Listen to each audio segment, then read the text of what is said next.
یسایہ باب 15۔ مواب کی بابت بار نبوت۔ ایک ہی رات میں آر مواب خراب و نابود ہو گیا، ایک ہی رات میں خیر مواب خراب و نیست ہو گیا۔ بیت اور دیبون اونچے مقاموں پر رونے کے لیے چڑھ گئے ہیں۔ نبو اور میدبا پر اہل مواب واویلا کرتے ہیں۔ ان سب کے سر منڈائے گئے اور ہر ایک کی داڑھی کاٹی گئی۔ وہ اپنی راہوں میں ٹاٹ کا کمر بند باندھتے ہیں اور اپنے گھروں کی چھتوں پر اور بازاروں میں نوحہ کرتے ہوئے سب کے سب زار زار روتے ہیں۔ حسبون اور الیالہ واویلا کرتے ہیں، ان کی آواز یہس تک سنائی دیتی ہے۔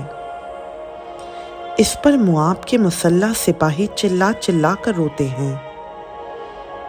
اس کی جان اس میں تھر تھراتی ہے، میرا دل مواب کے لیے فریاد کرتا ہے۔ اس کے بھاگنے والے زغر تک اجلت شلیشیا تک پہنچے۔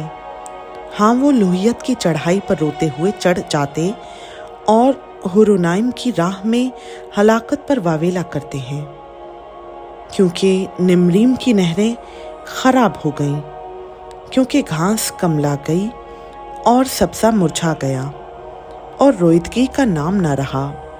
اس لیے وہ فراوان مال جو انہوں نے حاصل کیا تھا اور ذخیرہ جو انہوں نے رکھ چھوڑا تھا بیت کی ندی کے پار لے جائیں گے، کیونکہ فریاد مواب کی سرحدوں تک اور ان کا نوحہ اجلائم تک اور ان کا ماتم بیرائلیم تک پہنچ گیا ہے، کیونکہ دیمون کی ندیاں لہو سے بھری ہیں۔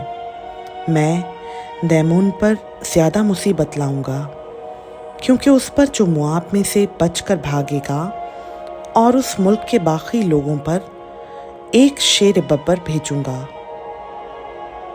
خدا ان کا پاک کلام کا پڑھا، سنا سمجھا اور قبول کیا جانا ہم سبوں کے لیے باعث برکت ہو۔ آمین۔